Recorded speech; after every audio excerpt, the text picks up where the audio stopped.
This is a presentation of Northeast Streaming Sports. Good morning. You're listening to the Mac and Jack Sports Show on Northeast Streaming Sports.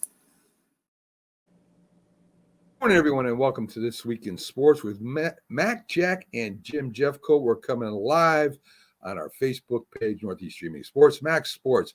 We're also on our YouTube channel, Northeast Streaming Sports, on Let's Talk Sports YouTube channel. We're also on Twitter. We're on Instagram, Jim. We're all over the place now. Yeah, we're in Europe. We're in Europe. Yes, we are. We're also on a Roku channel. So if you want to see us on the big screen, Roku, so it's big time. It is. And Jack is not with us again on this Sunday. He's holding out, Jimmy. He wants top billing, more money. What? Yes, and I told him, I said, listen. That's how Jack is. Yes. He thought he needed more money because they upped the tickets to the Jets game because they got Aaron Rodgers. That's right. What's happening with Jack is he's holding out so he can get more money to go to the tickets to the Jet games. And he lives in Florida part-time year, so Tampa Bay and Miami, he's got to go to those games too. And we're not going to call this the Jack, Mac, and Jim Jeffcoat show. That's not happening. So I challenged him. To a football throwing contest, and he wanted to play tennis or something. And I'm not. So Jim, in the sports world, of course, the Stanley Cup is going on right now. Yes. To me, one of the best championship trophies, right? You get all the names of all the great players, passed from team to team, and it's a really unbelievable. Should we apologize, Jim? Should we apologize for what? I don't know. Talking about Jack on. Oh no. J&B. No, Rick. Good morning, sir. But no, we shouldn't apologize, Rick. No, not at all. We got to keep Jack straight. Yes, we do. So the Knights win 3-2. They're up 3-1 right now. 3-2 over the Panthers. Chandler Stevenson scores twice. William Karlsson, who's had a big series, scores once. They go up 3-1, as I said. And this is a team that starts with defense first. Jim, I don't know if you saw any highlights. Yes, I did. Their guys were all over in front of the net of the goalie, helping the goalie out, getting the puck out. Yeah, you saw that? They just that was pretty interesting. It really was. Tampa Bay tried to come back. They just couldn't get it done. No, they couldn't. Panthers are a tough team. Yeah. The Golden Knights seem like they're destined to be NHL. And you mentioned that about the trophy. Every player gets to take it home. Right. And they can take it wherever they want. Some take it to bars, some take it to various places. It's the same thing with the Grey Cup. Yes. All the players get to take it home, and that thing is dented and beat up. It's got all the greats' names on it. It's pretty cool. That is cool. Last night we also had a big upset in boxing. Teofimo Lopez, underdog, outboxes Josh Taylor from the fourth round on. Jimmy started dominating. He was quicker, more accurate, a little bit more power. He wins a unanimous decision.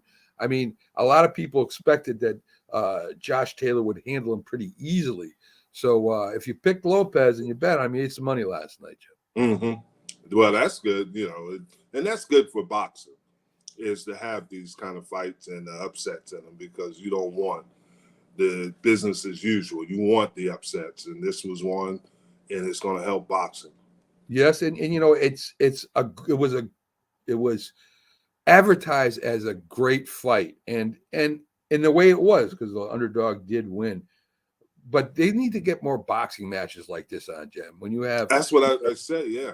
Because even though it's probably a year or two late, everybody's excited about the Spence Crawford fight.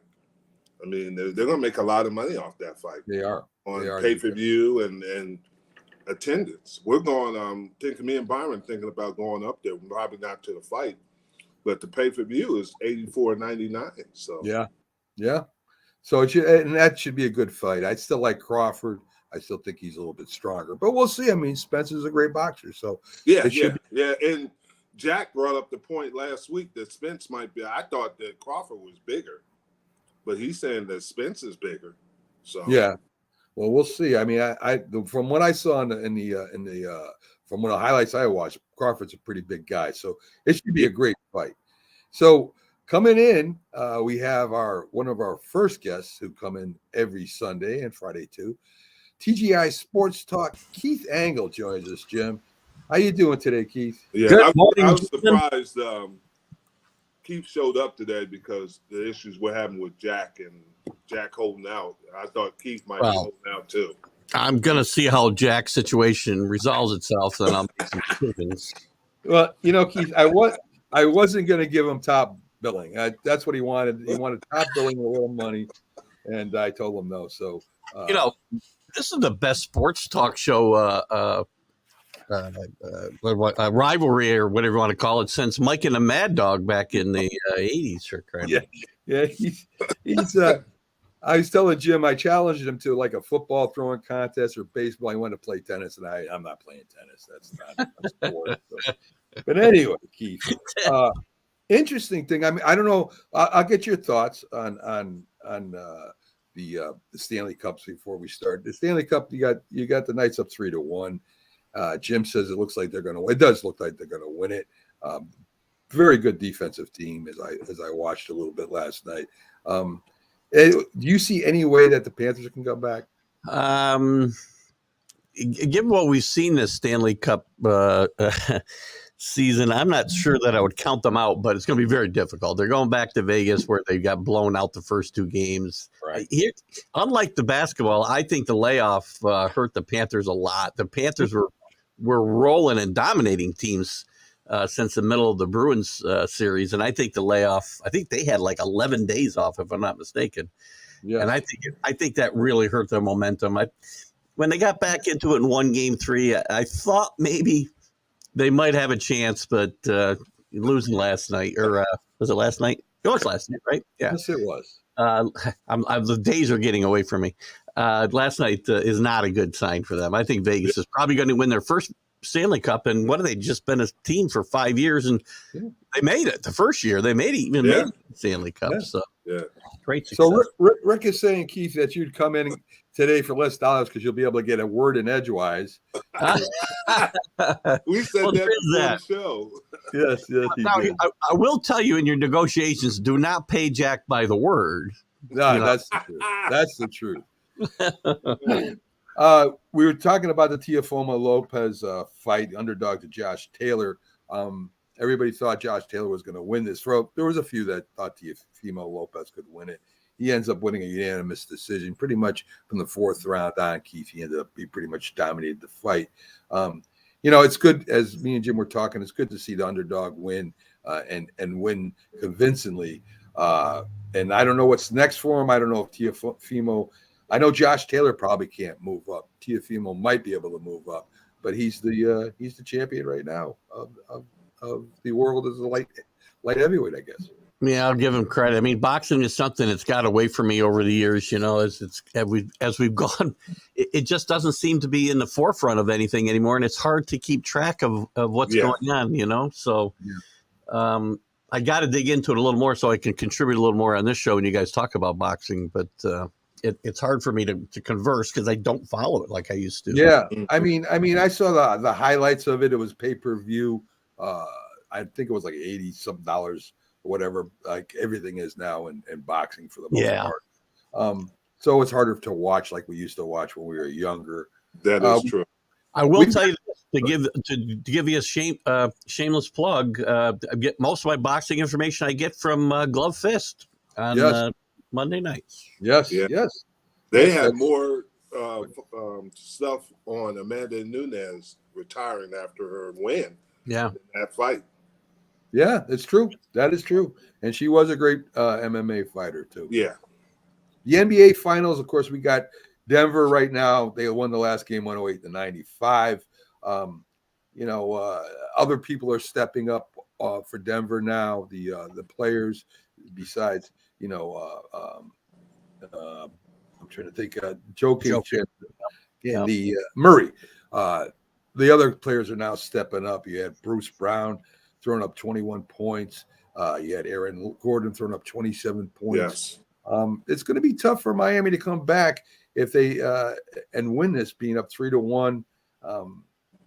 I guess you can't count Miami out, But with the whole team playing like this now, it's going to be really tough.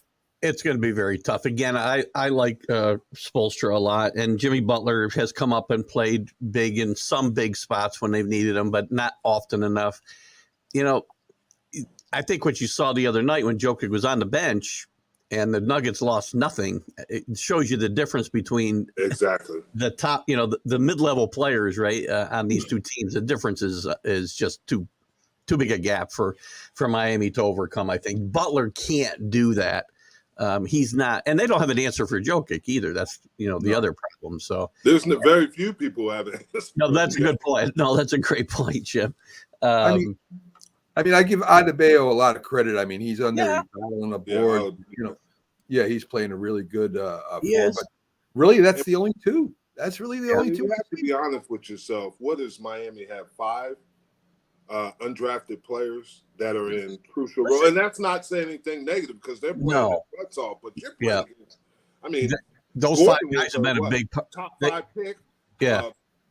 Porter. I mean, Pope and then we're down a little bit down the line, but still, the majority of your players were the best of the best. Listen, those undrafted guys are a big reason that they've made it this far. Yes, so that's what I'm saying, and that's not a negative. Yeah, you have to give them praise for what they've done, but still, they're playing a team that is long and big.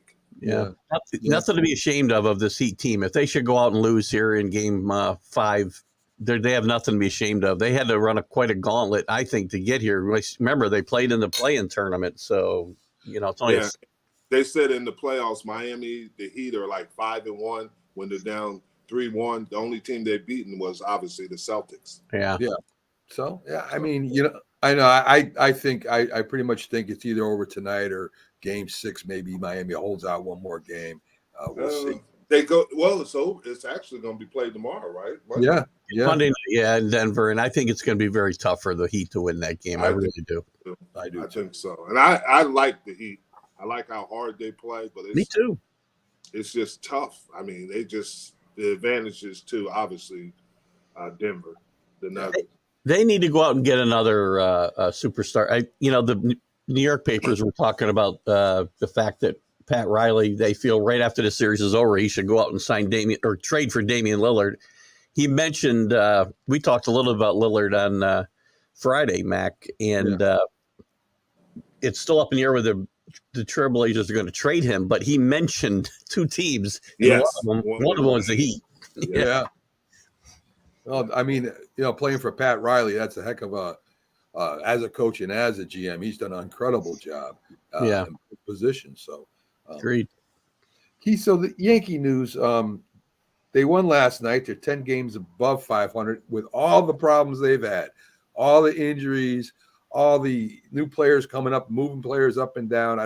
I really don't know how they're doing it. You got Bader close to coming returned. You got Judge out with his toe. Rondon supposedly coming back. Vasquez, he did pitch pretty well during the stint. Stanton's not doing anything yet. Cortez has just been put on the IL. Yet they're 10 games over 500. Yeah, I mean, if we talked about them having all these problems before the season started, and we say they'd still be 10 games over 500, we'd probably be happy because the pitching staff has been in total disarray, basically, except for Cole. Herman has stepped up and pitched pretty well in spots. Mm-hmm. The big problem right now, man, is that offense is really, really challenged without Judge in it and without Bader in it. And Rizzo's slumping at a horrible time for this team. So it's going to be, they got to find a way to score more runs. They're not going to win a lot of 3-1 games right now. And and again, I'm a little skeptical about the Judge injury and what the Yankees are saying about it. I've got a bad feeling this might be an extended absence here. Well, DJ LeMahieu is going to have to pick it up a little bit too. He's not played well either. Agreed. So our guy Torres hits the home run, Keith. You can't get rid of him, Keith, especially now. I know. Well, I get it. The problem is if you're going to try to make trades to fix some of the problems they have, and they might have more problems than we even thought of before, you've only got limited options of what you can move now, unless you're willing to part with one of the kids, which I don't know that they are. You You don't I'm know not trading Volpe, and I'm not trading Peraza right now. Peraza's on fire in AAA. Yeah. I'm not trading him. So what else? What else of value to have to offer except for Torres? That's the problem. I think you got to kind of stand pat. I think if they hang in there till the end of the year, they can stay within striking distance. People start coming back healthy, then maybe we make a little run in the playoffs. I don't think even trading Torres will do that much for them. Really, I mean, you're going to get for Torres. Well, but like you said, aren't they one game out of a playoff position? Correct. Yeah. Go ahead. Well, because of the West. It's very close. I mean, you're going to have basically, from what I looked at the other day, you'll probably have 6 teams vying for 3 spots of those wild cards. If you assume the Yankees won't win the East, they're going to be battling with the Orioles. They're going to be battling with the Blue Jays. They're going to be battling with the Astros or Rangers. I expect the Mariners to bounce back. Maybe the Angels hang in there. So there's going to be a lot of teams fighting for those 3 spots. The Yankees are not, in the past, we always go in the regular season, no problem with 3 wild cards. They're going to make make the playoffs. There's no guarantee they'll make the playoffs if guys are out for a period of time. I agree.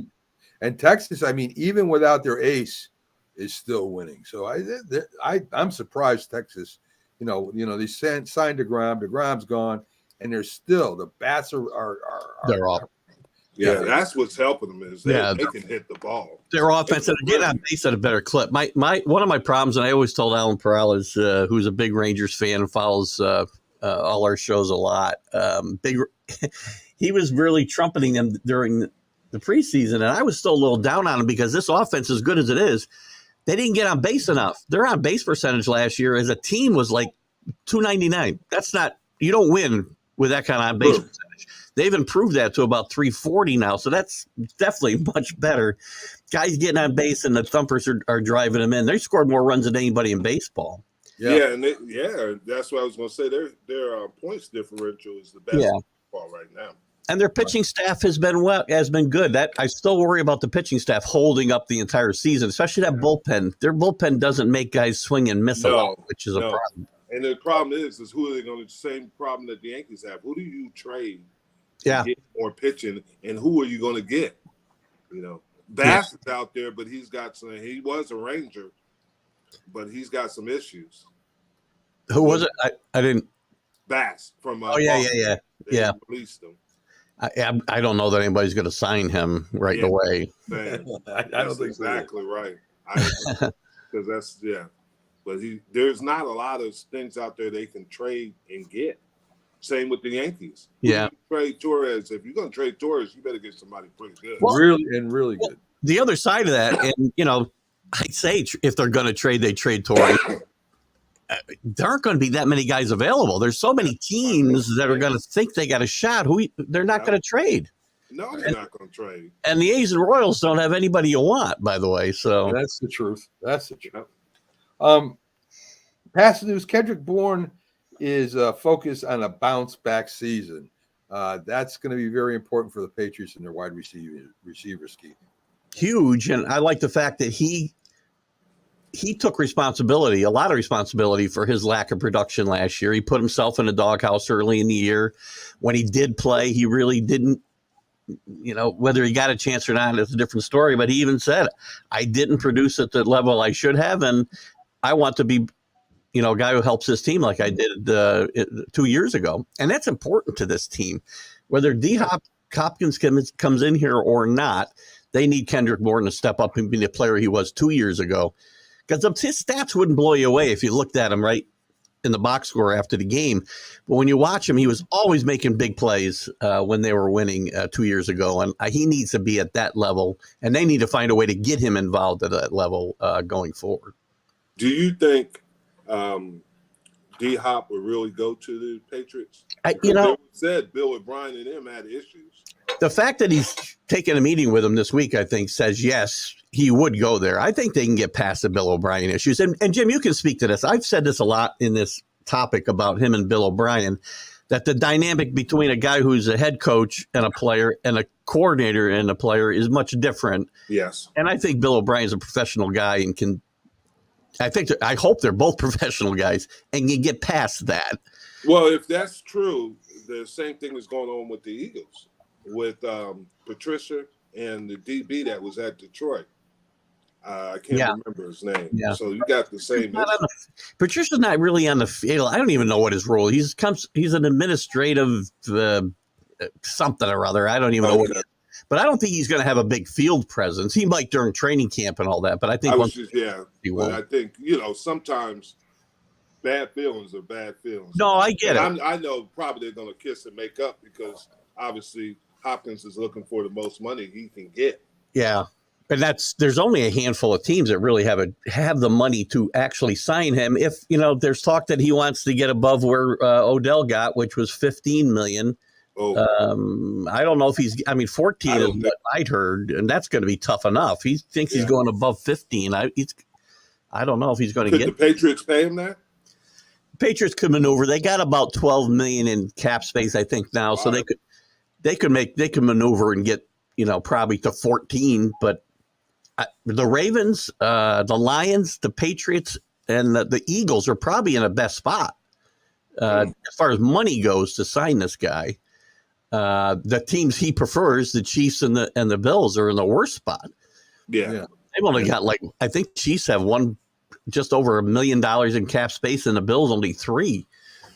So the only thing I worry about with a guy like that, first 2 years ago, what did he have, the knee injury? Or he got injured. And then last year, he was suspended for 8 games, 6 games? Yeah, and he had some injuries. His first, I think I saw yesterday, his first 8 years in the season or in the league, I don't think he missed a game.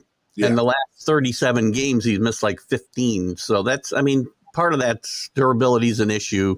He doesn't have the afterburners he had a couple of years ago, but he runs. That's what everybody says, but he's a very precise athlete. Exactly. And his presence in this just speaking for the Patriots, his presence in this wide receiver room would really be a big boost, I think. And I think this is a big move. If the Patriots make this move, I'd feel better about saying they have a chance to at least make the playoffs this year. You think so? I do. The only reason I look at this is I remember when I was coaching at the Dallas Cowboys, we traded for Joey Galloway. Mm-hmm. And Joey was still supposedly in his prime, and he didn't produce. His production wasn't very good. If I'm not mistaken, Joey, though, wasn't he was kind of like a one-trick wonder. He was a downfield receiver, and he didn't adjust and do other things. Hopkins has kind of adjusted his game, I think, as he's lost that speed and become more of a possession guy. And then Roy Williams was the same way. Yeah. I say receivers are different. And you're right, he could have adjusted his game.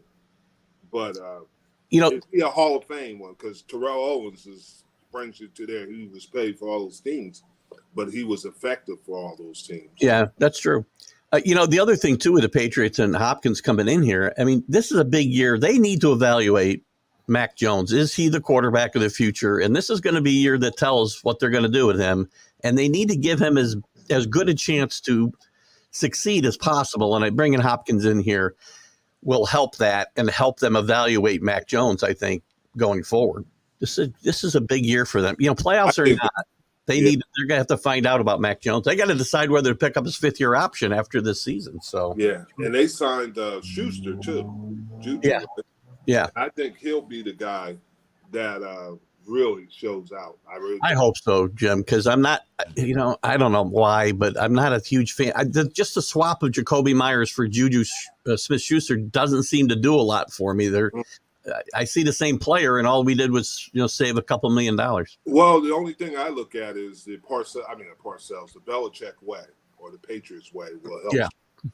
Because he's going to be a little bit more accountable, and I think that's what his biggest issue was, being accountable. And I think it'll help him. If he can go back to being a player he was for a couple years in Pittsburgh, that would be a huge boost to this offense as well. Yeah, no question. Well, Keith, let me get to you about some college football stuff. You have the Hall of Fame coaches coming up and the players. I don't. Not everybody's going to get in there. Do you got any favorites in the coaches or any favorites in the players? I kind of like Larry Fitzgerald. I think he'll get in there. and maybe Ken Dorsey. But what are you looking at, or who you? It's funny. I'm not even sure who the nominees are, but I will tell you the name you just threw at me should definitely be in the College Football Hall of Fame. I'm trying to see if I can find it really quickly, but Terrell Suggs will be in there too.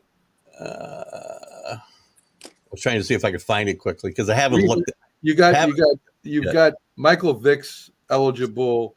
No question. Larry Fitzgerald, Peter Warwick, and some of the coaches available. You've got Frank Solich of Nebraska and also Ohio. No. Mark D'Antonio of Cincinnati and Michigan State. Those are some of the guys that are eligible. Solich, no. D'Antonio might be borderline. No national championships of those guys, right? I mean, the players you mentioned, I think Vic and Fitzgerald are no-brainers, I think. And Peter Warwick's probably going to be borderline, too. Yeah. They do also have Larry Coker. Miami. It was with Miami. I think he won the championship with Miami. I think he did. He did. Yeah, he stepped in at a time that they were having some big issues there when Butch Davis had left, and I think Larry Coker's got a chance because he had a long career as an assistant coach too. So Larry Coker's got a chance. Yeah, and he did a nice job at UTSA setting that up. It was a new program down in San Antonio, and that's a great point. Yeah, great point. So the popular NFL HBO series Hard Knocks is having a problem finding a team that really wants them around. And I watch these sometimes, and a lot of the teams that had these on there had bad seasons.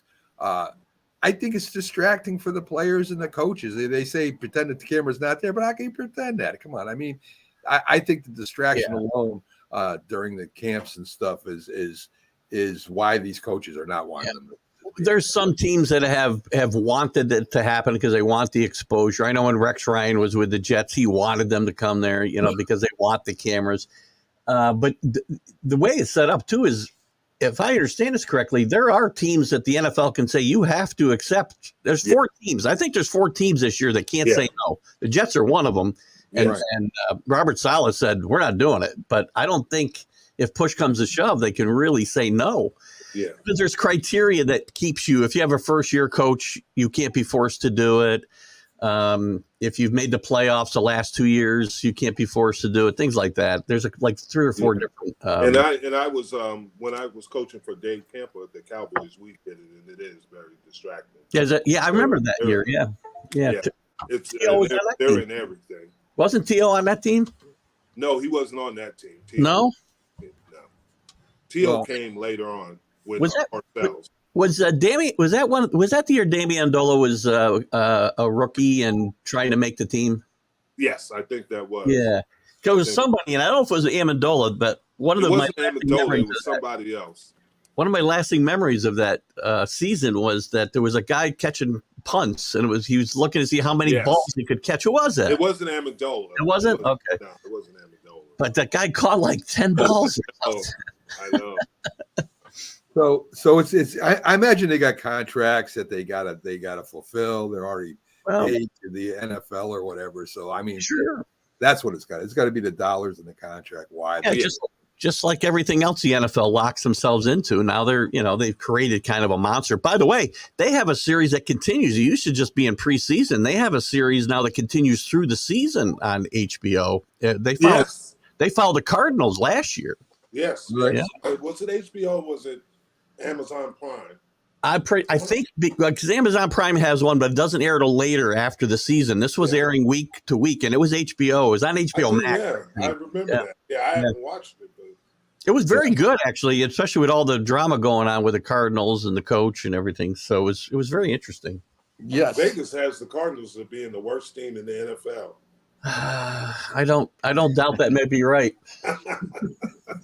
How you doing, Robert? Hey, morning, guys. Hello, hey, Robert. Keith, see you, man. And Keith is even Robert's in early, so he could spend a little time with Keith. You heard Jack's not on. Yeah. So Get that 20 seconds in there, Keith. Yeah. Robert gets in early. Everybody wants to get early. They can get more airtime today. So I hear you, man. I hear you. Jack is holding out. Yeah. He's holding out the contract dispute. Yeah. Robert and I may hold out. Robert and I may hold out as a tandem, depending on. Got it, Keith. I got the email, buddy. No, I'm kidding. We'll just change the name of the show to change the name of the show to whatever's guest host is. I don't know. We'll change the name. Mac and whoever. Yes, there you go. All right, Keith. Thank you for coming in. Check out Keith on TGI Sports You have a good Talk. day. Doing his program too. Have a great weekend, guys. Bye-bye. All right.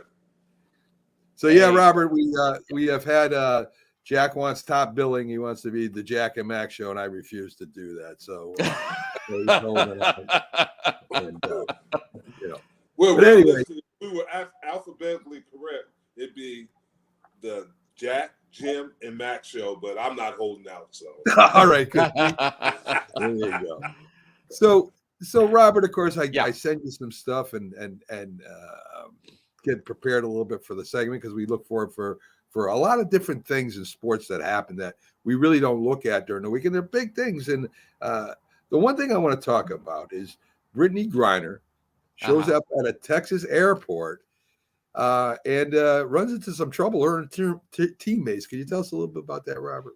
Yeah, she run into one of these provocateur this Alex Stein. He kind of shows up and somewhat harasses people. He to build his own brand up, it's one of those deals. But I'll say this: there's a little bit of a stir being caused about whether or not the WNBA should fly charter instead of commercial, and it's really a financial issue with the WNBA. I mean, if you're not making the money, I guess it's really costly to fly charter. As far as Brittany, hey, what she really could have said is, actually, I'm not boycotting anything. I am standing up for the national anthem. Well, she already said it on the record. And she's like, only time I go overseas is if from now on, if it's with the Olympics. And I don't blame her for saying any of that stuff. And she does put her hand on her heart now. Yeah. Hey, life can humble anybody, man. It sure can. It sure can. I did have a problem with her before she went and stuff. But, she went there. She went through some hard times. She's come back. And I felt bad for her, which I wouldn't have done before. I felt bad. That is true. Me too, man. You too, crazy. Because right now, speaking of a little bit of a band, their manager just got arrested in Russia for the same thing that Griner did. I forgot the name. I'll have to look it up. But, I mean, you go overseas, it's a totally different thing. You realize the freedoms that you have in the United States. Yeah. I think it's crazy. The Dwight Howard guys playing in Taiwan. I mean, you're really taking a chance going over there. Yeah, you are. I understand the money and all, but geez. Yeah. Especially, and most of it is what you're saying is true because the women athletes, to make money, they have to go overseas and play in some of those places. I agree. And I don't know what the answer is to anything like that, but to me, if I was in her position, right. I definitely would not want to go, especially overseas to Russia. I might be better going to Iran or something. I don't know. And that's true, Pickles. That is true. Pickles is right. Pickles is right on that. That changed a lot of people's attitude. It sure does. Yeah. Josh Allen's defending Stephon Diggs, saying that he just wants to win. Of course, everybody just wants to win. Right. It's a matter how you do it, how you react, and how you carry yourself on the field. What do you think about Josh Allen defending Stephon Diggs? Yeah, you hope that they had a one-on-one conversation in private afterwards. And a lot of, to be fair with Diggs, for that particular situation, the blow up in January, February, it is in the heat of the game. They were getting blown out at home by Cincinnati. I understand that. But that being said, Diggs has shown signs of being, a me guy. I've talked to you about this before, the New Orleans incident when he was playing for the Vikings. They're up huge, and he's going crazy about not getting the ball, and they're pulling off a major upset there. And we mentioned this before last week. I mentioned on y'all's program that DeAndre Hopkins, everybody's Yvonne Miller, Deion Dawkins, they're campaigning to bring in Hopkins, and Diggs is saying nothing because he's thinking, well, he may take some balls away from me, but I'm like, man, put Hopkins in the slot, maybe he gets better looks, and these receivers, man, I'll tell you, they're players that these diva receivers, they're rentals. You don't want to keep them too long because they get irritated really quick, and I agree. No, he's really not worth it. 100%. They can disrupt your team. They can be disruptive is the word I'm looking for. Yes. I'm just smiling because how much the NFL has changed. That's the only reason why I'm smiling. But it hasn't.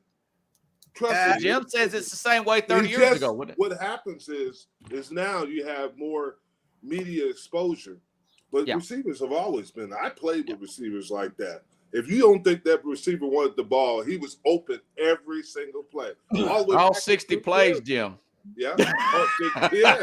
All the way back to Drew Pearson. But let me tell you, Jim, back in the day, and you know this as well as I do, if you were going to try to show up an offensive coordinator or argue with the head coach or something, it would have been a lot different. The result would have been a lot different back then. They said Jerry Rice would argue if he didn't get the ball. With Bill Walsh. I never seen him on the sideline doing that, Jim, is what I'm saying. Yeah, but they said he would argue. They said all these great receivers were like that. The Randy Mosses, the Chris Carters, and guys like that. I mean, that's just receivers. I figured out a long time ago. Yeah. I got you.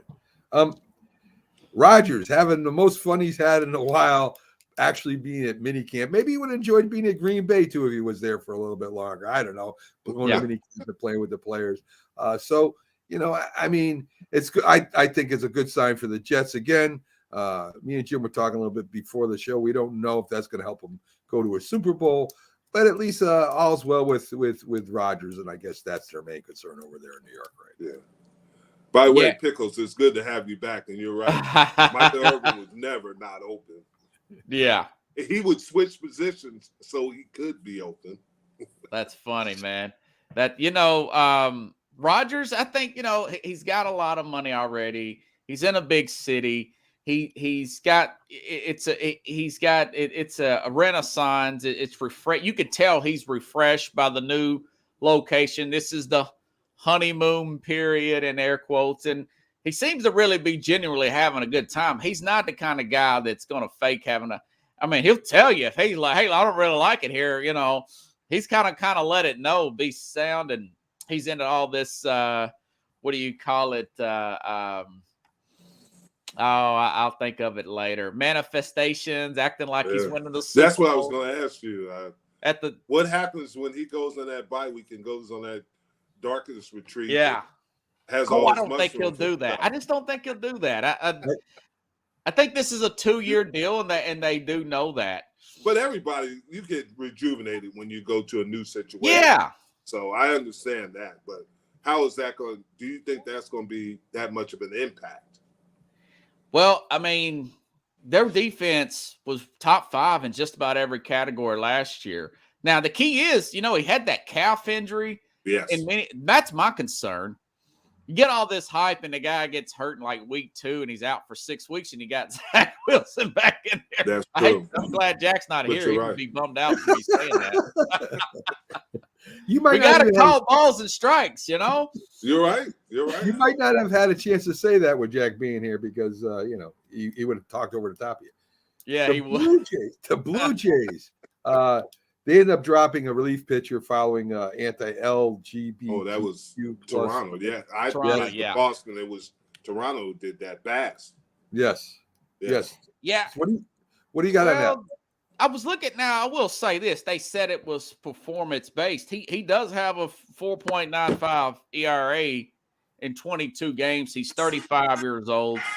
That being said, I've talked about this before on my program. There was some issues with the Dodgers bringing in this group that they mock nuns. And Clay Kershaw said something about it. A lot of the Latin players are of Catholic. And when you do that, you invite that in there.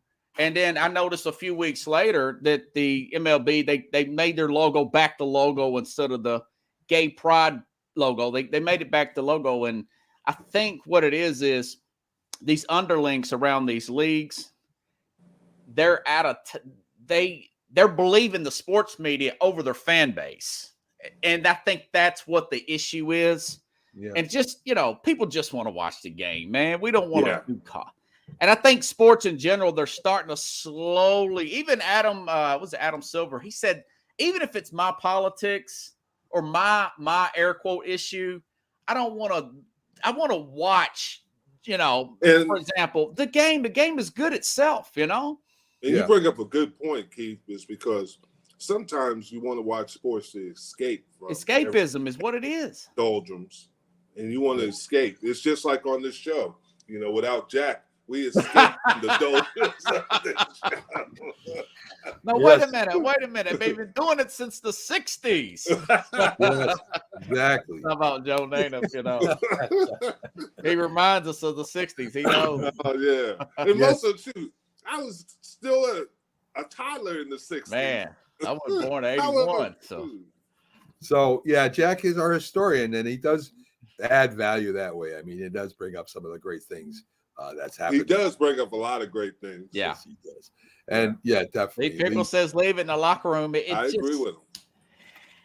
It's like you said, it's total escapism. And the more you go down that road, you're going to irritate somebody. So why not say everybody's welcome to the game, but we're about this game, you know? Right.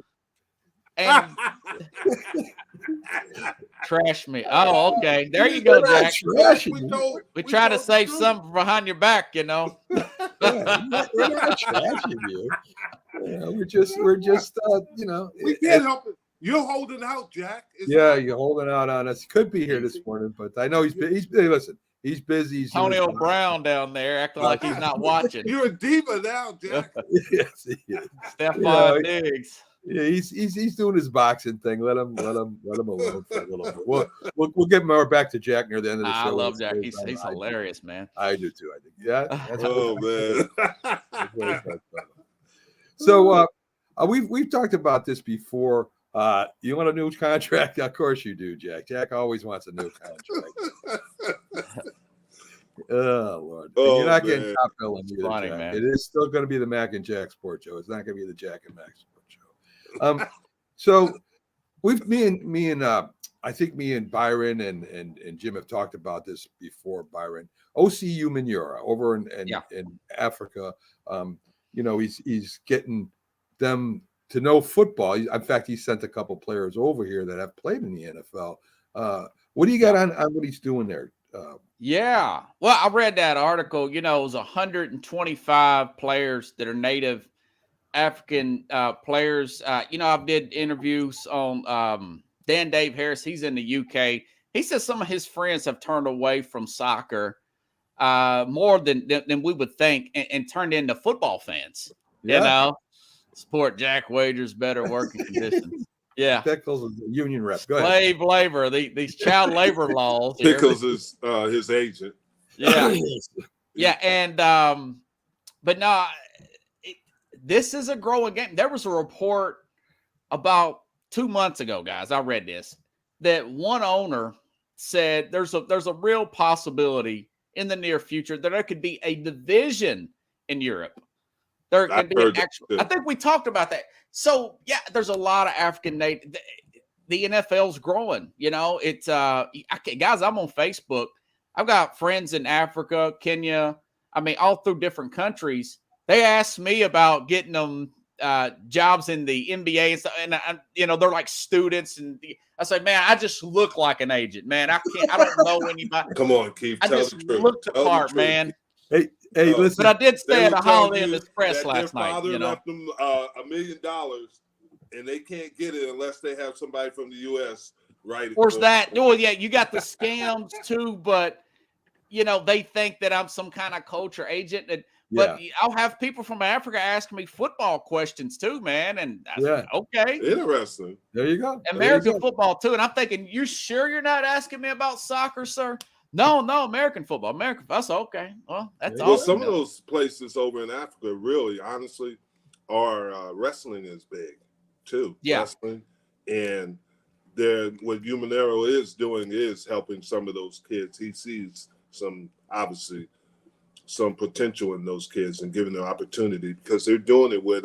I know that the CFL, Canadian Football League, is taking kids global. They have global players, and not the USFL, the XFL started doing that too. So it is. They're trying to make it more global. Yeah. Well, I mean, listen, it's a great game. Yeah. You know what I mean? So, Damar Hamlin participates in the first full Bills practice. Unbelievable, right? What do you think? Yeah, who would have thought that just a few months ago? You know, you read a lot of this stuff and you see things on TV and you think it's just puff pieces, you know. You think it's puff pieces, and now you're realizing he's in mini camps. So it really was a freak act. I mean, I think it's a miracle this guy. He's out playing, and now he's advocating for more AEDs and CPR classes and all that stuff. He's a good guy, man. I hope that he get a starting gig somewhere. I know he's taking Micah Hyde's place, but you know. And they also said, correct me if I'm wrong, Keith, is that this was a freak accident. Hey, wait a minute. I mean, I'm sorry, Robert. Yeah. I'm being like Keith Jack must now. be thinking about you. I'm sorry, My daddy's telling me that, you know. Robert, but they said that, you know, it was freak how he got hit at the right time. Yes. And it wasn't anything that was going to be long term. You can correct me, Robert. Right. Yeah, and you know, a lot of people, that tells you why football players, you guys are wired differently. A lot of people say, you know what? I'm done with sports, man. I almost died out here. He's wanting to get back out there in the field, man. You know, he wants to go out there and play. So kudos to him. And you're right. I saw some story about this where in lacrosse it's happened because of Yes. So it's not totally out of the ordinary. Yes. Yeah, very one true. in a gazillion, but you know that's at one gazillion. You know. Robert, I'm sorry, Robert. No. Keeps me It's straight. all right. So, Everything's Mac running is not together, doing man. Well, it's not that bad of a put down if he calls you Keith. Keith's Man. a really good guy. Now, really. Jack Hirsch, I'm like, man, I've been dyeing my hair dark. I don't want it to get that gray. Now. Come on, man. You got to be quiet. Jack's watching the show. Jack's Yeah, watching. I know. He's gonna be trashing me, man. Oh, he's gonna kill us when he gets back. Yes. Yeah. Any other big stories you got, Robert? Well, you know, guys, I didn't realize that Dalvin Cook will be 28 this year. Oh, man. He's going to be a good pick. You know something? Just because Minnesota can't afford him because they're overpaying Kirk Cousins doesn't mean Cook is not a good player. You know, if he went to Miami, you really got to look at Miami with the weight gain that Tua's put on. And because Miami's been one of the top, he's from Miami. Yes. And he would be a good fit there, man. For $5 million, maybe an incentive-based contract. Go ahead. But my question is, Robert, is that isn't Zeke Elliott around 27, 28? Too? Yeah. Zeke. I'm just asking. Yeah, Zeke seems to have lost. I don't think Cook has lost a step, man. Mm-hmm. I think it's all money. It will Cook. It's a cap issue. Zeke looks like he's a bit slower to me. I don't know about you. You watch a lot of the games. He had 12 touchdowns last year. Yeah, he's good short yardage. But you don't see those 30-yard breakaways. Yeah, I want the Cowboys to get Cook. I don't think they will, but I would love for Dalvin Cook to be. With Pollard being injured, I mean, you gotta look at it if you're Dallas. Yeah. You know, I think Zeke was used up so much. Yeah, early in his career. Yeah, I mean, I think he's been used up so much, and where Dalvin Cook hasn't really been used up like he has, and Zeke will be back in Dallas. Zeke probably will be. Zeke back. Yeah. Bring him back for. I mean, you know, he's made a lot of money. And maybe they'll bring him back. You're right. Let me ask you this question, and this is pertaining to running backs. Will we see any more $15 million running backs? Because I know that's what Barkley wants. Saquon. Yeah. Well, I tell you, it more and more teams are figuring out. You know, Cook was only there 6 years. It's rare to see that number because all the numbers are going up. I think, Jim, we'll probably still see that.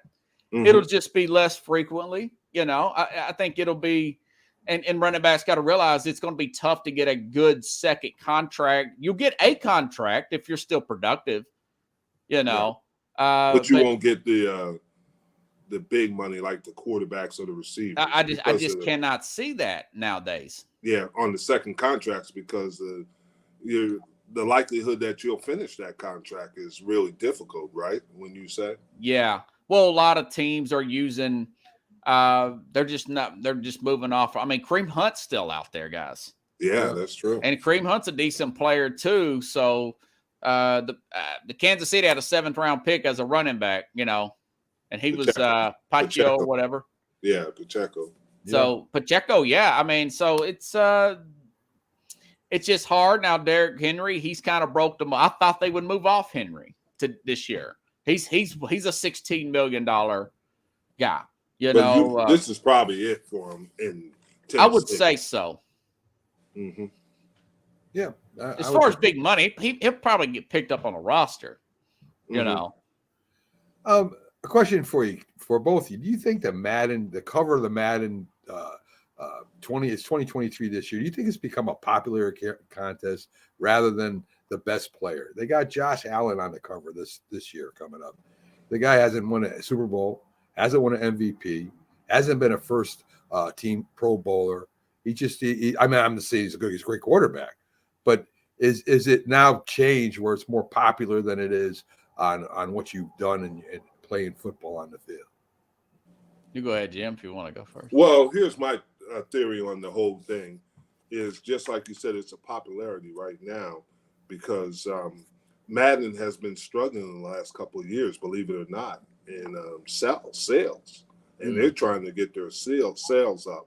And they look at Josh Allen, maybe Patrick Mahomes was last year, am I correct? Or a year before. Or the year before, but certain players they look they probably do what they call Q ratings, see what the most popular players are.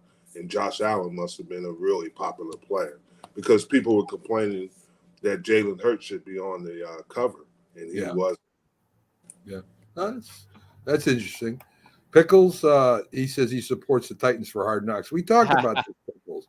I mean, Do you think that's good for a team to be on Hard Knocks, Robert? A lot of teams don't want to fool with it. They just don't want to deal with it. Now, Dallas, I bet they would probably want to do it every year. No, they don't. They hate that. Jerry, what about Jerry? He doesn't want to do it. They do not want to do it because I'm surprised about that. Just like the issues that it's the teams that usually do Hard Knocks, right or wrong, have struggled in the past few years. So, and they don't want that karma, I guess you could say. Yeah, I as I said, Robert, I think that distracts the team. They say don't pay attention, dude. How can you not? I mean, cameras are all in your face in your meetings. You can't help but see it. They did Hard Knocks twice, Jim, and then they did that Amazon Prime thing, All or Nothing. Yeah, and that wasn't Cowboys, wasn't it? It was the Cowboys. Yeah, it was the Cardinals, wasn't it? No, Cowboys were there. Yeah, a few years ago. Yeah, and they weren't very. Yeah, good. Jerry, he wants that exposure. But they weren't very good. Jim's like, I can't confirm or deny that. Yeah. I just think the Giants should do it myself personally. Jets. You don't want the Jets to do part. That Solid Jack does not want the Jets to do. No, you don't. You really don't want to be involved with that. No. I was involved with it at the Cowboys as a coach, and it's not what you think it is. They're everywhere, and they want to make controversy. They want to create controversy. Individualism. They want exactly. It's. I don't think it's a good thing. But they're saying, Robert, that they could force one of 4 teams to do it because of the contract obligations they have. And Jets are I think it's good. It's good for the fans to get in. I tell you what, I really like the way that the Detroit coaching staff were being portrayed on there a few years ago. So I do think it is good for certain coaches and certain players individually. Say, hey man, this guy's you're getting an inside exposure. So I know it's kind of annoying, but some guys that say they get used to it after a while. They're just kind of walking around. Yeah. And you're right. You're right on certain, but I just didn't think it was productive to build a team. Yeah. A younger team. I agree with that too. That's Robert, you got true. I don't know anything why else? they don't do it with Super Bowl winners, but that's oh well. Yeah. Robert, you got anything else for us before you go? Yeah, Pickle said something about DeAndre Hopkins will be in town today, visiting Mike Vrabel and the Titans. Now, next week, he's supposed to go to New England and check out New England. I think this is a leverage play to get maybe the teams that he really wants to go to. I would be surprised if he signs with Tennessee. And Nashville here, they definitely need another receiver of experience. So I think it's a leverage play. Go ahead. Yeah, the only question I ask is, wouldn't that be a good fit for him? Because he would be the guy. Yeah. Well, he would be the guy, and he can mentor a guy like a Trayvon Burks. I mean, how do you study? How do you line up? Little stuff that maybe receivers coach can't convey to them. Exactly. And then here's my point is the worst thing that happened to Tennessee, regardless if you agree with it or not, is losing A.J. Brown and what he did to help the Philadelphia Eagles. Yeah, he really did help them out, and they should have got more for him. I feel like they probably could have got a whole lot more. It felt like it was knee-jerk on draft night. Exactly. I'm okay with the idea of trading him. General manager fired, basically. Yeah, John Robertson was fired after they got blown out by Philadelphia. Exactly. I mean, this guy, he made an impact on there. He made an impact on there. He could play. He has an endurance for pain. He was playing through an injury too. So Well, Robert, I mean, Titans, they'll be in an interesting division this year. If you think about it, me and Jim will talk about where they're going to finish in the AFC South. You have probably two rookies are going to start there, Richardson and Stroud. You have Levis that's the injury away of starting there. If something happens to Ryan, to Tannehill, and then you got the most experienced quarterback would be a third-year starter. That's pretty Sunshine. Yeah. Sunshine from Remember the Titans. Yeah. Yes. I hear that a lot. People making that comparison. Well, no, that would have been Remember the Titans. That was the other one, Marshall. Oh no, it was it was Remember the Titans. I had to think about it. You stumped me for a second. I thought it was Remember the Titans. Yeah, it was because he went on to play in South Carolina. Yeah. He does look like that guy, man. He does. That's one of my favorite movies. Here my only issue with Jacksonville is they got a tackle that's going to get suspended, but we don't know when. Yeah, that's true. We don't know when. And then they let their right tackle go to Kansas City. Yeah. That could play left tackle. Sunshine could get hurt this year. He could get hurt. I don't want him to get hurt, but there's a chance that he could. They could have poo-pooed that move, and he could get hurt this year. Other than that, they're definitely the favorites to win. Yeah. But Tennessee, I mean, you could look at it the other way. Tennessee was one game away from beating them last year because of Tennessee's offensive line. They've been way overlooked in this division, but I don't think if they don't win this division, they're going to make the playoffs. Mm-hmm. I think it'll be they're about like an 8-9, 9-8. I would agree. I would too. All right, Robert. Well, thank you for stopping in, everybody. Robert Butler from Skope everywhere. Big Twitter, great Facebook page, great show. Robert. Hey, Robert. Yeah. Make sure you have show DeAndre Hopkins all the great places in Nashville. All his great touchdowns. I know you're going to be showing them around. Oh yeah. I'll introduce him to the churches and stuff. Go have a cup of coffee at Starbucks. There you go. Yeah, talk about old times. Yes, that would be great. You got it, man. All right, Robert. You have a great one. Thanks for stopping in. Hey guys, have a good show. See you. All right. So there you go, folks. Robert Butler of Skope. Always great having him in. We're going to take our quick promo break. We'll be back in a minute after showing some of the fine shows here on Northeast Streaming Sports. If you like the sweet science, get ready to talk boxing on the Gloved Fist podcast with top boxing writers Frank Latirzo and Jack Hirsch. Frank, a former amateur boxer out of Philadelphia, writes for NY Fights and can be seen on the Boxing Channel. Jack, an amateur boxer who competed in the New York Golden Gloves, was a 6-term president of the Boxing Writers Association. And now, here's Frank Latirzo and Jack Hirsch. He was a giant, and he was a cowboy. Now these two former rivals have joined forces to bring you the most insightful, perceptive, and controversial sports talk podcast in America. Former Dallas Cowboys defensive end Jim Jeffcoat locks horns with former New York Giants wide receiver Byron Williams. And now, here's Byron Williams and Jim Jeffcoat. It just might be the greatest sports franchise in the history of sports. A place where legends are made, and there's always something to talk about. Get ready to immerse yourself in pinstripes. Start spreading the news, hosted by Paul Semendinger and E.J. Fagan, a couple of doctors with a prescription for Yankee fever. And now, here's Dr. Paul Semendinger and Dr. E.J. Fagan. Get ready to start spreading the news.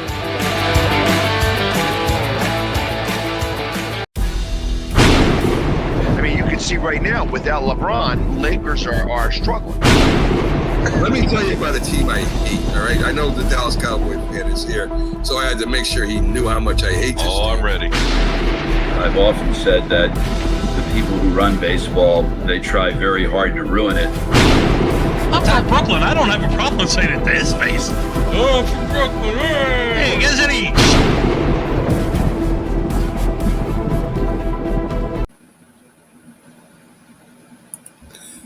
This is a presentation of Northeast Streaming Sports.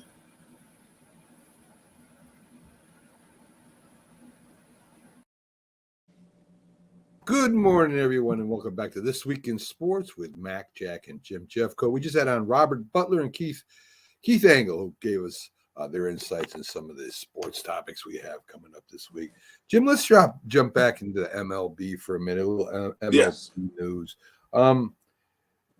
Alonso, the big first baseman, Pete Alonso for the Mets, is also on injured reserve list, which, the Mets lost, I think it was like 6 or 7 in a row. They won last night, I think. The Mets have been having a real rough season this year. They are having a rough season now. They're not playing up to expectations. And let's be honest, they're not playing up to the money they paid for players. I agree. They're really struggling there. I wish Jack was here. Jack is an avid Mets fan, and he would have put his insight into it. I miss you, Jack. But, they're not playing up to expectations. They thought, obviously, that they would be competing to win. That leads me to a question, Jim. Does it really matter about how much money you have anymore? I mean, the Yankees, they cried that they built their team, bought their team, which to a point they did. I mean, there was still a lot of homegrown guys on that team, but they added the big free agents that helped them get over the hump. But is that what's going on in baseball today, or is it the younger teams without the superstars, or not the superstars that are big right now, but the young guys coming up? Is that what I think? Yeah, and I think they're getting time in the farm clubs and getting developed. It's just like anything else, and it's. Some of these leagues like the XFL and USFL is helping football because a lot of these kids are not developed anymore. And I think that's helping some of these teams. You mentioned it. Your surprise team of the year was Arizona. And Arizona's basically a young team. Yeah. Pittsburgh's been playing well. Yes. Yeah, they've been playing well. Texas has been playing well. Yeah. And the guy, their big money guy, is not even playing in DeGrom. That's right. So you're right. Without him. So it's pretty interesting there. You got Denver signs former All-Pro Kansas City defensive end Frank Clark, a good pickup for them.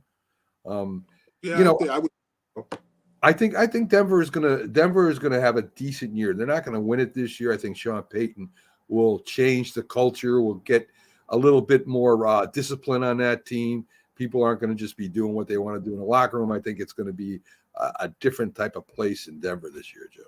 Well, it's interesting. Garrett Bowles, who's an offensive lineman there, put it out there. He said everybody's going to be surprised on how well Russell Wilson plays this year. And I think you're right. I think they took away some of the distractions. We talk about distractions. When you have your own office and you had your own people in there, that's not football. That's not team football. But now they're bringing it back to team football. I don't know how they're going to do, but they do have some receivers. The running game is going to be the issue with them, and obviously the offensive line play is going to be an issue with them.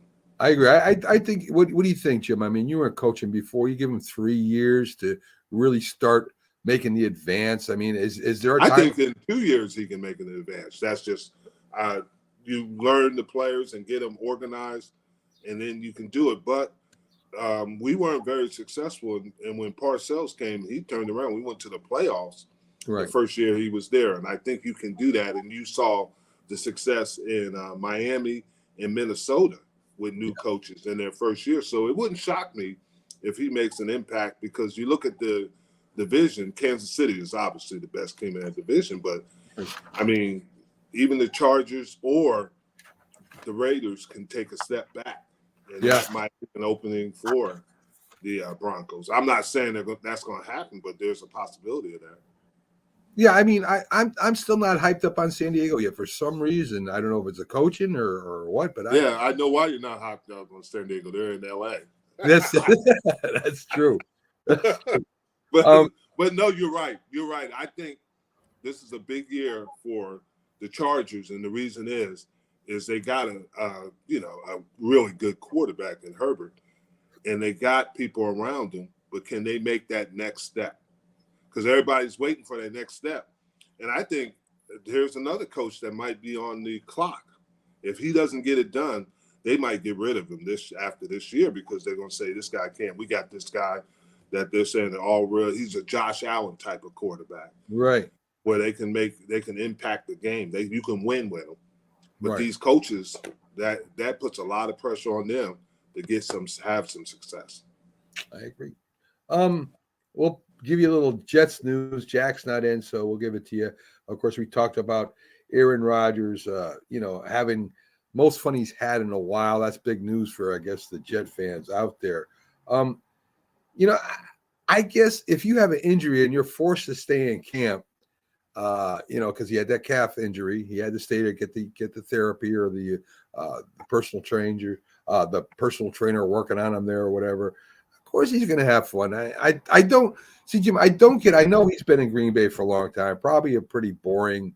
I know, more boring than New York. I get it, but I mean, don't you think if you want to be known as one of the greatest Packer quarterbacks, and I'm not saying he's not, but if you want to be on the level of Bart Starr, I think he's still underneath Brett Favre. If you want me to be honest, as far as don't you think that's what you should be doing every year?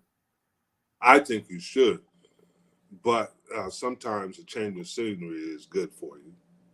So I think that what happened with him is he's got it, and I know there's the nightlife in New York and the metropolitan area is unbelievable, but he also is getting something different, and that excites you because now you got to work harder to understand what's going on. When I went from Dallas to Buffalo, it was totally different, but it was exciting. It was exciting. He'll be an all-time great, but he won't be the greatest quarterback, obviously, in Green Bay history. But he is one of the. But here's always my problem with Aaron Rodgers is when you win MVPs and only win one championship. I question that. I'd rather be the guy that maybe win one or two MVPs and win championship, because championships last because you're a team guy. And he's going to be in the Hall of Fame regardless. Oh, yeah. But you want to, those when you get back together and you've won championships, you can remember not just what you've done to help win those championships, but what your team did. And that's always been my thing about Aaron Rodgers. Is he a me guy or is he a team guy? And now it looks like he said the receiver, I can't remember, Jack would know his name, and Sauce Gardner are going to be probably two of the best players in the NFL in the next few years. Well, don't you got to be a me person if you're a quarterback? I mean, to a point, Jim. I mean, that's part of the position. Well, you got to be some me, but you got to be a teacher. I think you have to be a teacher because the receivers and the running back and things like that are so important to you being successful. So you got to really work with them, and they got to believe in you, and you got to believe in them in crucial situations. And everybody gets on Prescott. Prescott spends a lot of time with those players, but there were players that let him down last year, and that's the thing. You stop throwing to them. You lose your faith in them, and you can't, as a quarterback, you can't lose your faith in them. You got to teach them how to get it done. Noah Brown was the player that really let Prescott down. Michael Gallup being hurt let him down. Now he's got healthy guys, and I think he'll be all right. But a quarterback, to a certain extent, yes, he's a me, but he's got to be. Jim Kelly wasn't a me guy. He was a team guy. Yeah. Well, I Phil Simms, your guy. Yeah. I mean, you got to be a leader in some way or fashion. I mean, the quiet quarterbacks like Eli Manning, there are a place for them, but I think that it is a player dependable position. Everybody's got to play well for you to be good at your job as quarterback, but you do have to have some kind of leading qualities, Jim. But here's the thing: is he a me guy or is he demanding it? Right. Yeah, and then here's Jack. Garrett Wilson and Rodgers will be, as we can see, the best quarterback was. You really believe that, huh? They're going to be better, yeah. Yes. They're going to be Adams. They're going to be better than Adams and Rodgers. Yes, they will. Oh, my goodness. Anyway, that's Jack, not me. I'm just agreeing with Jack right now. Jim, talking about you played with Dallas all those years. You went to Buffalo.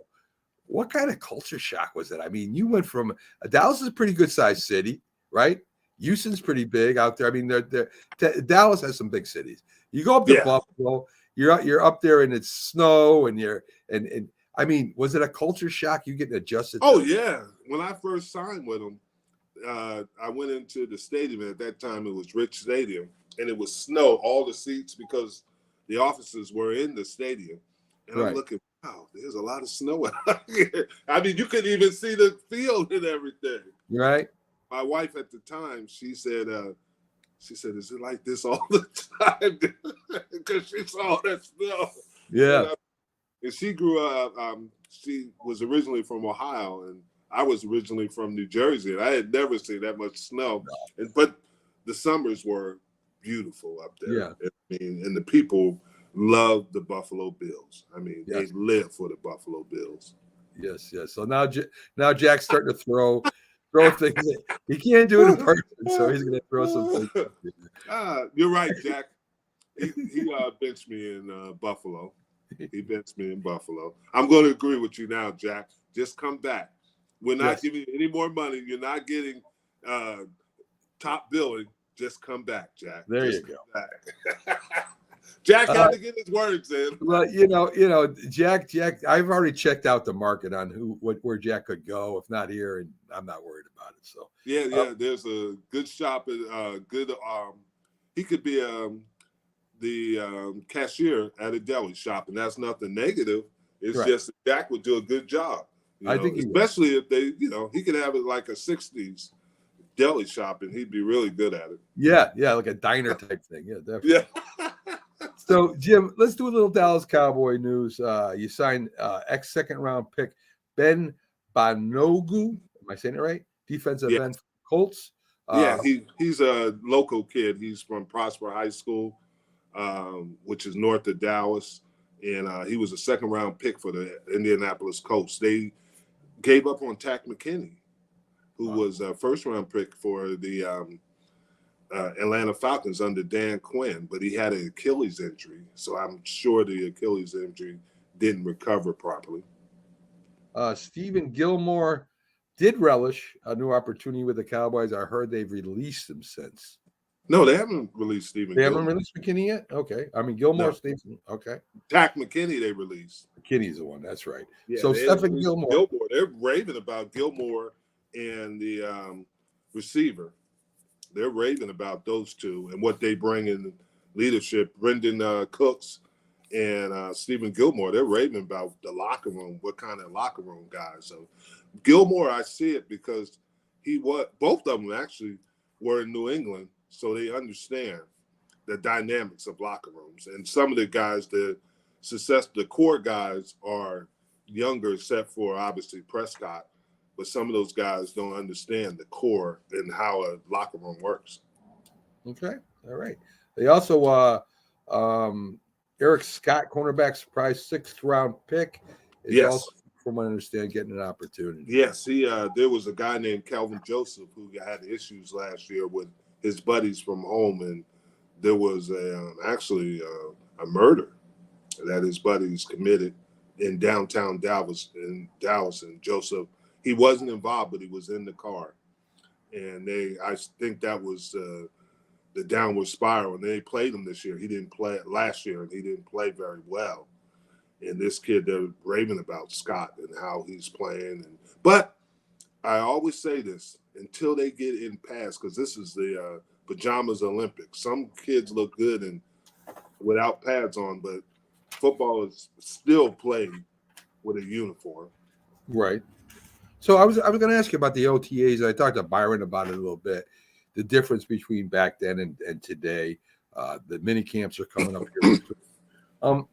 In the mini camps, Jim, is this where maybe the major decisions are made? Are you starting to do 7-on-7 drills? Are you starting to you're wearing shoulder pads now? I know you're still not hitting, but is this where a lot of decisions are made?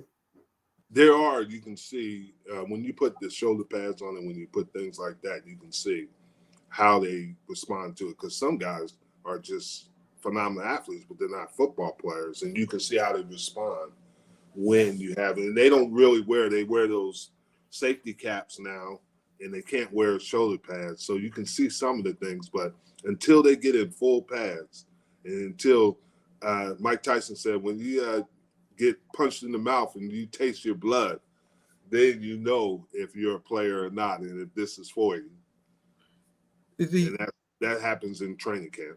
Right. Well, we know that the offensive line has been hurt because they really don't hit anymore, and yes, and it kind of leaves them at disadvantage. Is there anything that they do in mini camps that help them prepare for a game or I don't. That's a good question. I don't think so. I think that's some of the issues with your lines. And, you're getting better athletes playing these positions, but I don't think, because you can't. It's still physical up front. I know that the game has changed over the last 10 to 15 years, but it's still a physical game, and the physical teams win. And you see it, even though they talk about Kansas City. With all the tricks they do, they're still a physical team. Yes, they are. So they definitely are. And Pickles is right. Ronaldo Nehemiah with the 49ers. I mean, he was an Olympic hurdler, but he wasn't, a great football player. He was just a guy. Yeah. Skeets Nehemiah. So, there have been some transitions. Bob Hayes moved over to the NFL. There have been great track stars that. Yeah, there has been track stars. And I'm not saying that. Ron Brown, who I played in college with, but it's far and few between. That's all I'm saying. Herschel Walker was a track guy. Right. There are guys that can do it, but the transition is difficult. Tyreek Hill, he ran the 60 and he beat him. He beat him this year, but he is a football player. And that's the thing, because there's a lot of different things that go into being a football player. No doubt. Doesn't in other sports. No doubt. I could understand great wrestlers maybe being good football players. Talent. Yes, and leverage and all that good stuff, which you need to, especially on the line, where you need to get that leverage. Yes. Boxers, not so much. Jim Jeffcoat, Too Tall, your buddy, he went into boxing for a while there and came back out, and he said he was a better football. The defensive player, Willie Gault was, but Pickles, I mean, Willie Gault was fast, but he made some good plays in the year they won the Super Bowl. But other than that, he's enough to negative. I like Willie. We're in the same draft, but it's not going to impact. He's not the Michael Irvin or Jerry Rice. Jerry Rice's big thing is that he couldn't run, but but he ran well in pads. I mean, you got a lot of guys, so it's hard, Pickles. It's hard. The best one was actually Michael Carter, who was second, and he won a silver medal in the Olympics in the shot put, and he played nose. He won 3 Super Bowls. Yeah, and people don't talk about that. I'm not saying that you can't. You should be able to run track or participate in track and field, but and I want guys that are multi athletic. They play multi sports. Yeah, but you just their emphasis is going to be on football. But I want them to play multi sports because you work different parts of your body. Sure. I mean, look at these tight ends and basketball players. There's a lot of tight ends that could possibly play, a high level of basketball. Yeah, definitely. I think so. Size and how big they are today in that. Yeah. They make some pretty some Yes. good forwards in the NBA anyway. Jim, when you're looking at the AFC South, and we're going to take a look at that. We were talking a little bit before the show and with Robert a little bit. I mean, it's a very mysterious division because you really don't know who the starting quarterback is going to be on a couple of these teams. I don't know if Richardson will start or not. I think he will. I think they're all in on him. I think he's like the Chicago Bears quarterback, brain freeze right now. Who Fields? No, not just Justin Fields. Where he's more of a runner than a thrower right now, but I think he's a high impact player, and I think he starts. They say he's making. They're saying he's doing really good in pre-camp. Everybody says that anyway in camp. But I think he will start. I think C.J. Stroud is going to start, and Levitz is only a injury away to be playing for the Titans. So you're going to have, you're going to have maybe the oldest quarterback in there being Trevor Lawrence in 3 years experience. Yeah. Well, here's my issue, and I'm not saying Anthony Richardson is not going to be a great quarterback, but everybody's saying, well, Justin Fields came in the NFL and he made his impact as a runner. And Pickles is right; he's getting better. But the problem with Richardson is Fields came from Ohio State and he had success at Ohio State. Richardson you're taking a guy that hasn't been that successful at Florida, in the University of Florida. And that's the only thing. You're taking him on and saying that he's such a great athlete, he'll figure it out. And maybe he will. But I worry about that because it's so much faster on game day. He might have a good preseason, but as you know and I know, look at Daniel Jones. Daniel Jones is a Duke guy. Yeah. And he struggled. And then you're going to tell me this guy, and I'm not saying anything about his intelligence, his athleticism, but I'm just saying he's at a different level, and it's more difficult because people are going to come at him with different looks all the time, and he has to adjust to those looks. And I think that's going to be Anthony Richardson's biggest problem because it was as good as Justin Fields was, he struggled with that. Trevor Lawrence, remember in the beginning, and I know he had issues with the head coach, but he struggled. It's hard to walk in here. The only quarterback there might be, but he's little, is the Carolina, Bryce. He might be the only one, but in that division, Stroud might be the best quarterback out of them because he has a lot of the things that you look for. But still, I think there's going to be some struggles because he's going to see some things that he's never seen in college football. And Pickles is right. It is a quantum leap from Florida to the NFL, but it's a quantum leap from Ohio State. It's a quantum leap from Alabama. Because if it wasn't Tua, Mac Jones, even Jalen Hurts, they would have walked in and been superstars. It's very seldom do you see that. Yes, that's very true. I think a lot's going to have to do with the coaching because you got a lot of young players at key positions here, Jim. Who do you think is the best coach in the South right now? Of course, you've got Peterson. You've got I'm trying to remember the Colts head coach right now. It was the defensive coordinator or offensive coordinator for Philadelphia last year. Okay, so young coach. You've got Houston, the DeMarco. DeMarco is over there. You got 2 defensive coaches and 2 offensive coaches, and the most experienced is Peterson. Right. But Vrabel is pretty darn good. I never bet against Vrabel. Figuring it out. Right. Yeah. I'm with you, Pickles. I'm not sold on Bryce Young either. We'll see what happens. But here's the thing is we're talking about the AFC South. I think depending on if Tennessee can get another receiver, I think that'll help them. I think that'll help them if they can get a Hopkins. They need a Hopkins because they messed up when they got rid of A.J. Brown. I wish they would have never got rid of him because he was an impact for Philly. Okay. What's your order and which of these teams you think will finish, Jim? Jacksonville, Tennessee. Let me think about it. Houston and Indianapolis.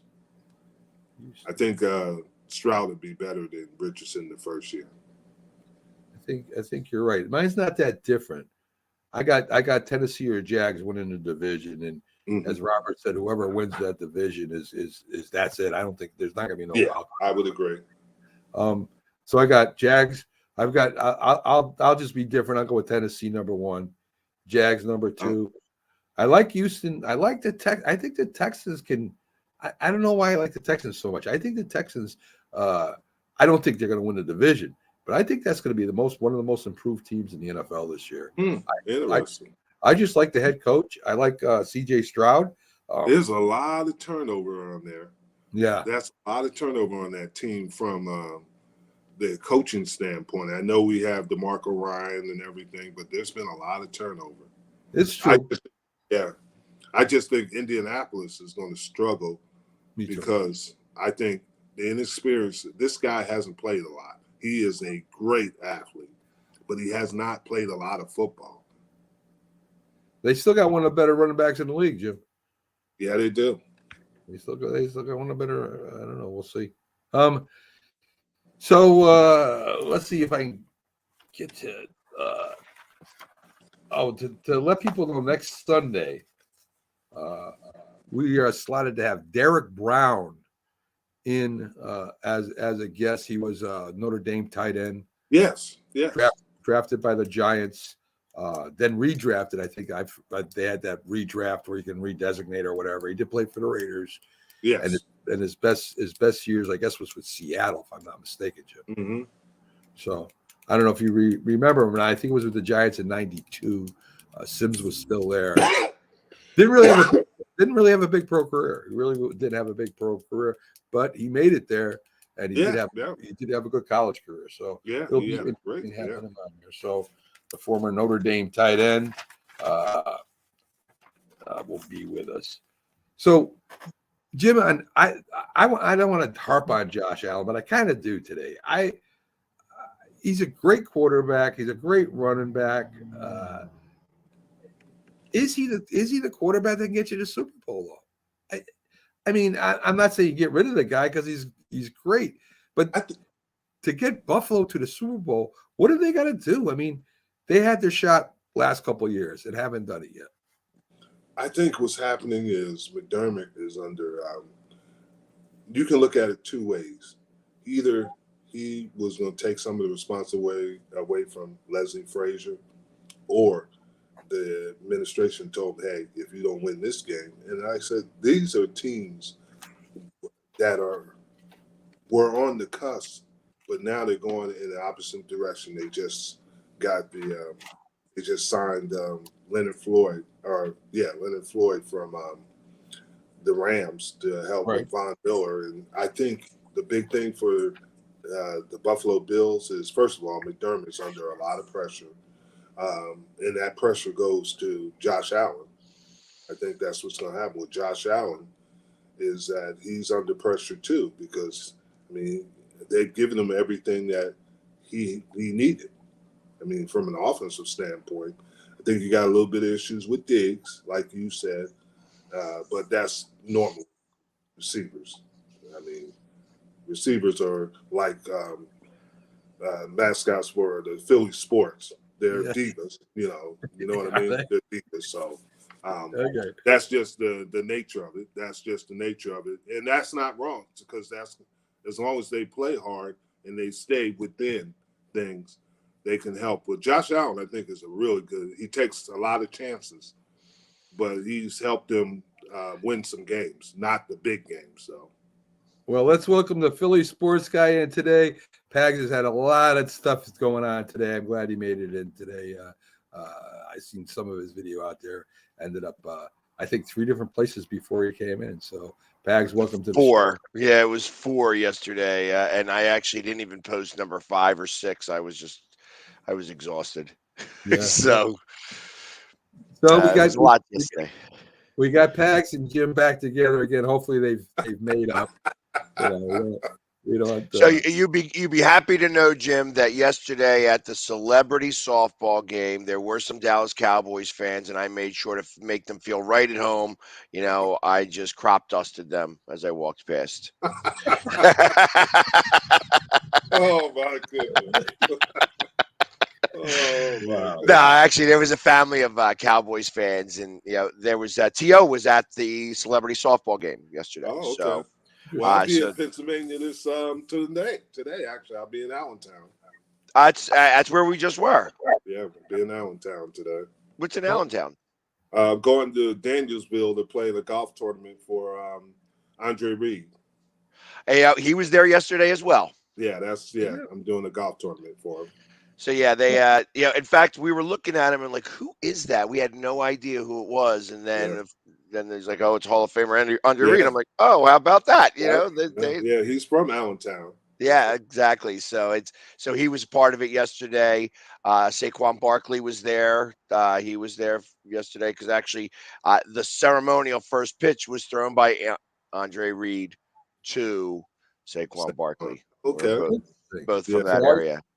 So how does Saquon look, Pags? Does he look fit? I tell you, you know what? Of course, without the pads, everybody looks smaller, but his calves are something else. You know what I mean? I'm not a guy who like looks at different things, but his calves are much bigger than most other people's calves. Like even everybody who's out there, most of them are athletes. There was a couple of boxers there and stuff like that.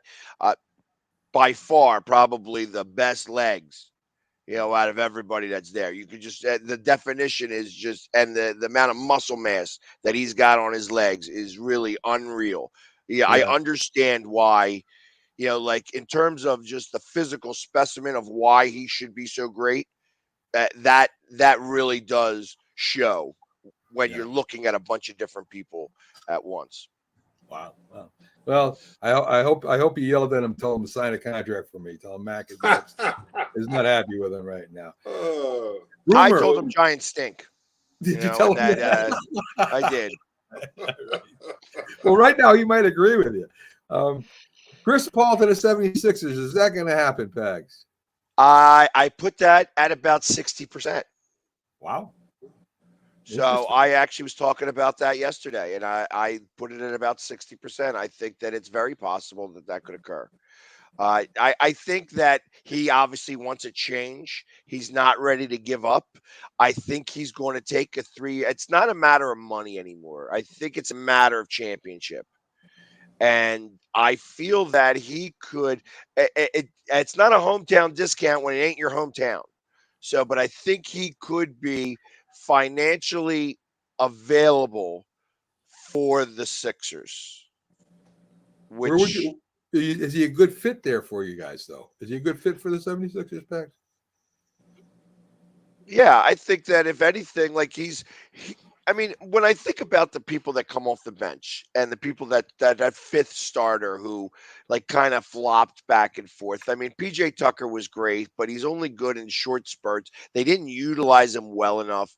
So I believe that Chris Paul would be able to fit in and just take minutes, and take ball time.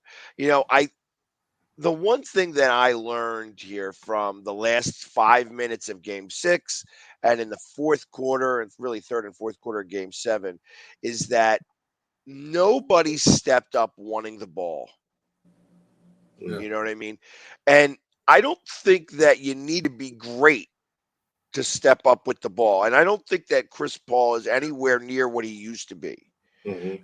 But I think the fact that he's got that mentality to be able to try to step up may help Embiid step up. I think that when it gets down to it, that for 42 minutes of the game, it's Embiid's game. I think in the last 6, he needs some help really trying to push him. And I think Chris Paul has got the cachet to possibly do that for him. Now, I don't know about egos. I don't know if they get along. I don't know, but I kind of look at Chris Paul as a Jimmy Butler light. Interesting. In that regards. In that New regard. Orleans, the Clippers, and now the Suns. I mean, from my understanding, that he is something of a difficult personality to deal with on teams. They're talking to people about him, and that's what his biggest issue is. And now he's at the end of his career. And does he help you that much to deal with the other stuff? Well, and I don't know. See, and that's the hard part about this. I mean, I don't know the man personally. I have not had to deal with him on my team to be able to say that this is or this isn't. Obviously, he's been in the league for a long time. Yeah. And when things start to go awry, competition forces you out. Forces a certain personality out of you. I was talking to somebody yesterday and how this kid, the guy I was talking to was unhappy on the way Florida ended the game yesterday against the Golden Knights. They started fighting. It became a melee. And he's like, oh, that's just disgusting. They lost. You're out of it. And it's like, what are you talking about?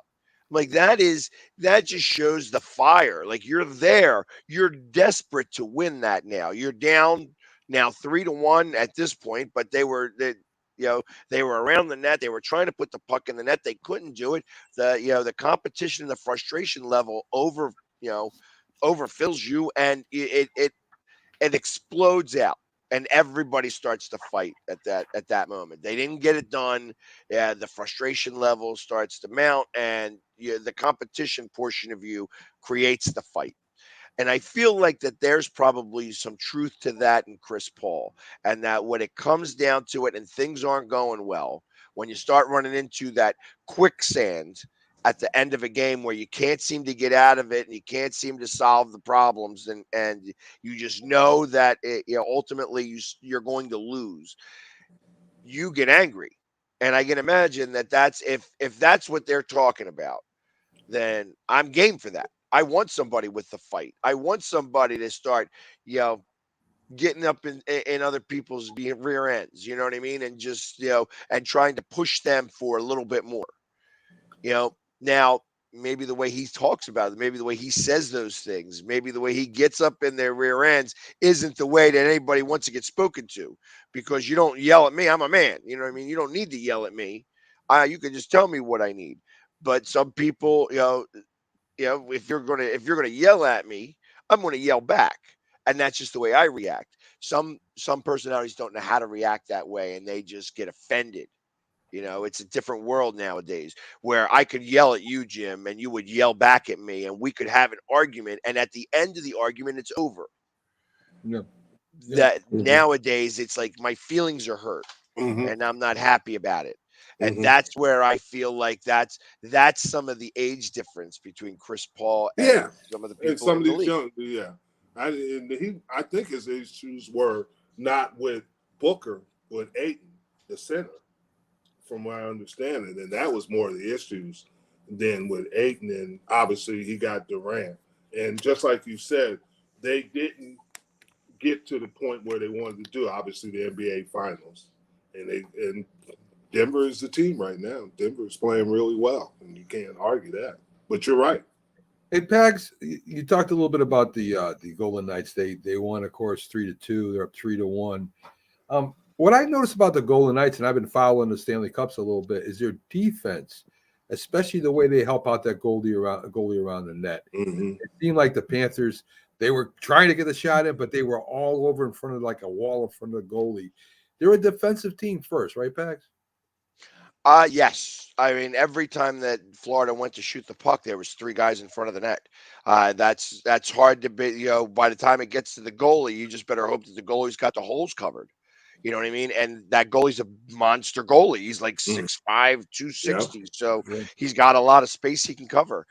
So it works, and that's what you need to do. You got to do anything. You got to, scratch and claw. It's the hardest trophy to win in sports. And you got to scratch and claw to get there, and that they're doing everything they need to do right now. Do you think the Golden Knights wrap it up next game, or do you think they hang in there one more game? It's going to depend in the first 10 minutes of that game.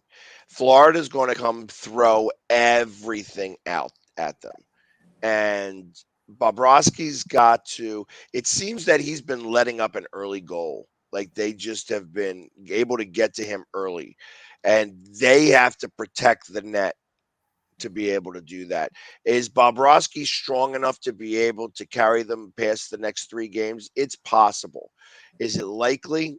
I don't think so. I think this is Vegas's cup to win, and Florida had a great run, and like I said, I go back to Game 6 or Game 5. Of the series against Dallas, when I feel like Vegas just didn't put forth a good effort. They lost that game, and they made the whole Florida team, wait an extra 3 more days before that next series could start. And that, I feel like that cools down a goaltender. So, and that showed 13 goals in the first 2 games. Yeah. That's the difference. Had they both kind of swept at the same time, I think it would have been Bobrovsky that would have been pulling up the cup. How long has Vegas been in the league? 6 years now, I think. So they had the expansion draft, correct? Correct. And they were the beneficiary of the first expansion draft, where teams did not know what to do. Yeah. And they learned very quickly. Vegas was able to get high level 2 players, like top tier level 2 and low tier level 1 players. Mm-hmm. And that's what their entire roster is made up out of. Yeah, and that's what I was going to express. And then they got goaltenders that anybody that they drafted, they traded away right away because they wanted to be formidable in the very beginning. And of course they made it to the cup. You know what I mean? They lost it obviously, but that's what happened. And then of course Seattle didn't have the same type of luck because now the teams were able to adjust. Right. They're like, okay, we're not going to give Seattle every player that we have in the league that's, can't be protected here because they just, like I said, Vegas fleeced the NHL. They paid a lot of money to come in the league now too. So, I mean, I guess you could say they paid for it, but So what Vegas did really well was management.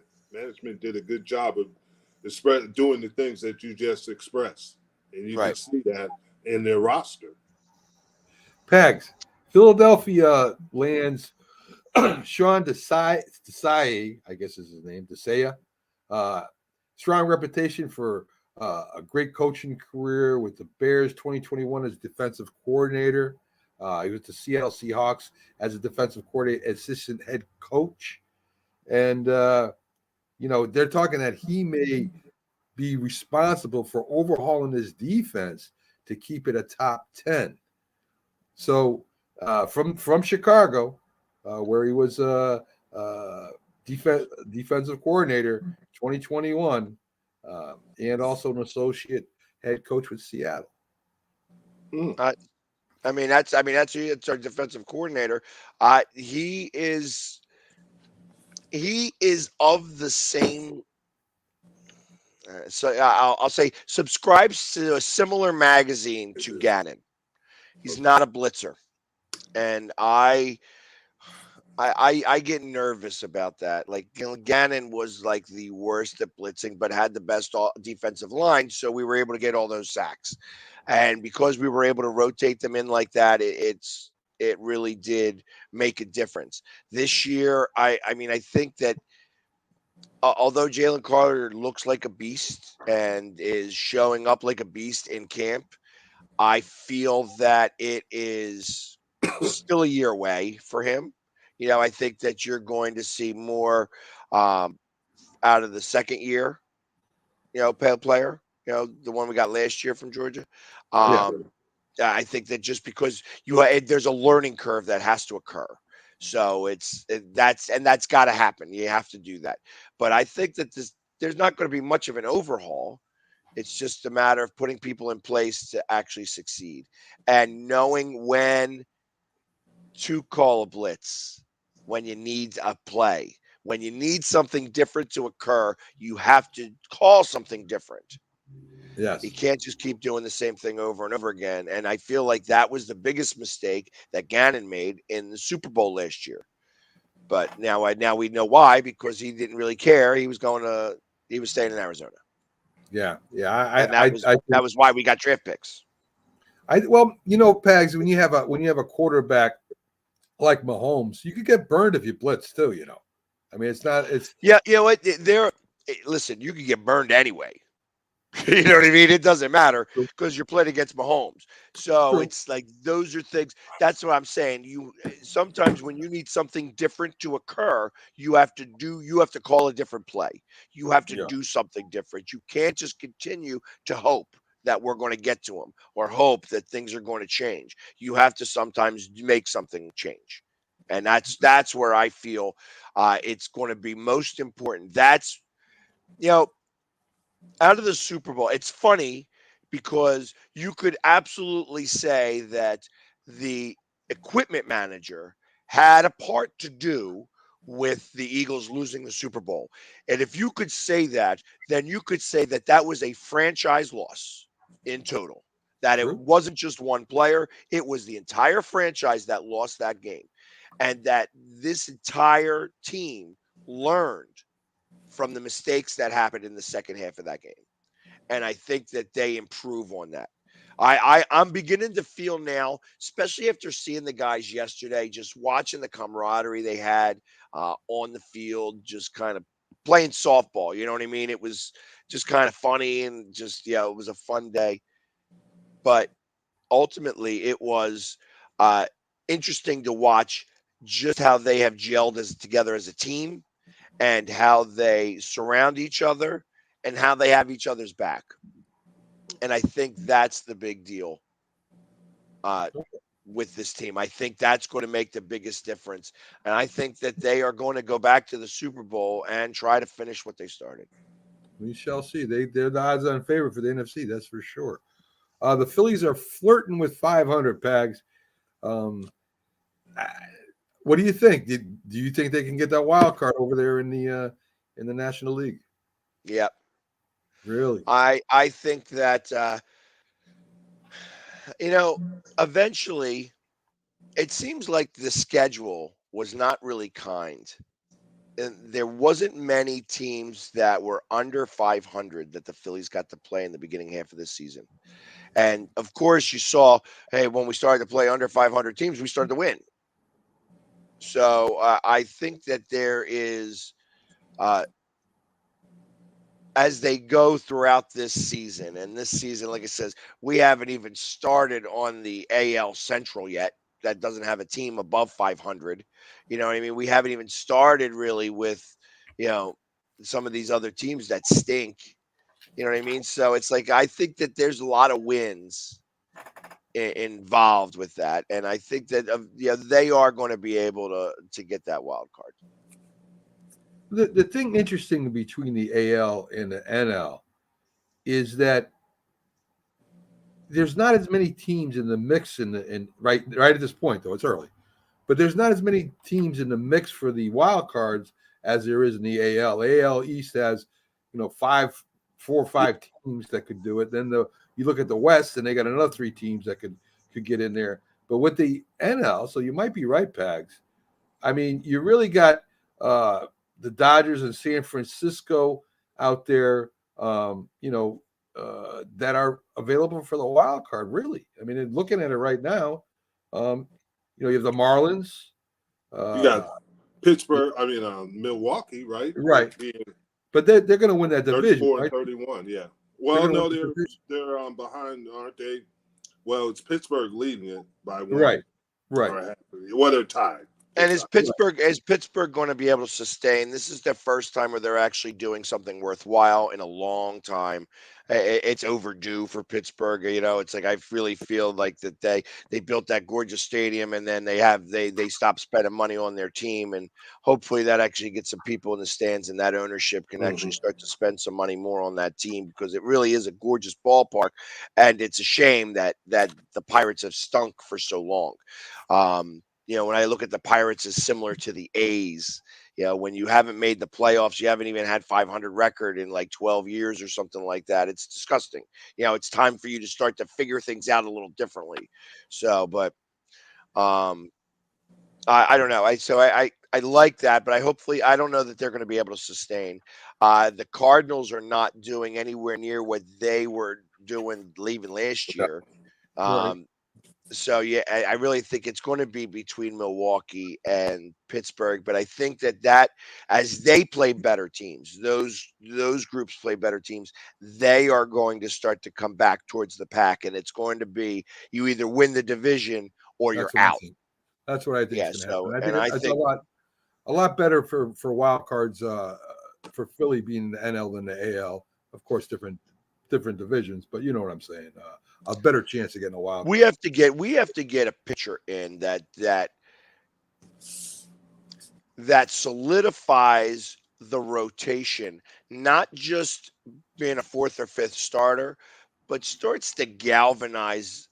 I think Nola and Wheeler, somebody who actually throws a little bit of a challenge or a little bit of a wrench into what it is that they are doing on a day in and day out basis, that maybe turns that switch on. I feel like that they go good and they go bad. Like Nola had a bad game yesterday. There was no reason why they shouldn't have beaten that guy. Of course they gave him the effort that they normally give. They got like 3 hits on the day. It's like you get shut out 9-0, or I don't even know if we scored a run or not because I stopped watching. And it was just it's like, come on, guys. You just came back the last 2 games in a row. Of course, you were in the lead. You gave up the lead, and then you came back to win. So I will put that as the caveat there. But you did come back to win these games. You better be showing some energy. You should be showing some energy in that dugout in total. And they again, I feel like they're waiting on something. I'm not sure what it is, but I felt like we owed the Dodgers 3. They swept us out there. We owed them 3 here, and we lost a pretty good opportunity by having what's supposed to be our ace on the mound. Yeah. Little boxing news. Jack's not in. Adrian Broner defeats Bill Hutchinson in a comeback. Broner's 35-4-1, 24 knockouts. It wasn't an exciting fight. It was a unanimous decision over Bill Hutchinson. Pags has a heavyweight, Sonny Canto, 6'5", 230 undefeated with 9 KOs, 11 wins. He's going for his 12th homegrown Philly fighter. His name is Sonny Canto. So Pags is really, really psyched about this kid. I don't know if he's on Jack's radar or not, or Frank's radar. He is a little bit now. It's like I've mentioned him. He was 7-0 when I first mentioned him to Jack, and now he's now he's 12-0, right, or 11-0. 11-0 going to be 13-0 with 11 knockouts. So it's the guy's got some strength. I mean, he's a big kid.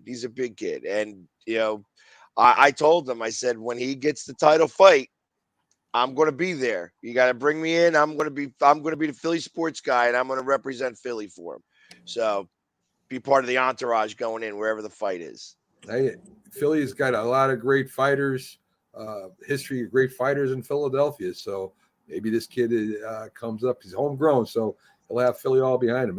And he grew up like 3 houses down from the original Rocky House. Right. You know what I mean? Like he's like literally from the streets of South Philly. So it's funny how that all and the neighborhood actually plays into that a little bit. They actually it's kind of still like the Rocky neighborhood. And so he's cool. Actually representing that entire group of people. That's pretty cool. In each fight. That's pretty cool. I did see Creed 3. It's streaming live. I'm going to reserve comment till Jack and Frank look at it. You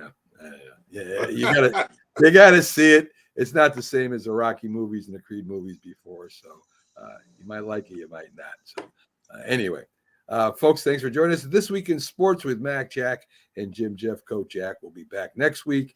Thanks to the Philly guy, Robert and Keith, as they join us on probably the funnest show on Sunday morning. I've looked around. There ain't nothing like us out there. So Jim will be back on Wednesday night with Byron, with J&B talking shop. A lot of football news. Basketball's going away, Jim. I don't know what you're going to talk about. We'll talk. Yep. And hockey might be going away too. We'll talk baseball. Yeah, it's a little maybe happen. Yeah, something's got to happen. Maybe boxing. Who knows? Maybe it'll become the new boxing program too. Hey, we have. I have a direct line to the Cornhole League. Oh, there you go. Yes, there you go. I heard pickleball is pretty big too. So we don't know what it's getting pretty big. Yes, it is. Yes. Yeah, they don't have a professional. They just do tournaments right now. There's no professional league for pickleball. That'll be interesting. I think I could get. I'm even at my age. I think I could be that. I think I could be a professional pickleball. I think you could too. Yeah. Yeah. The seniors division. Yeah. Yeah. Sure. Okay. All right, folks. All right. I've had enough. Jack on the same team. Your partners. Yeah, Jack. I think Jack's a lefty too. He'll be John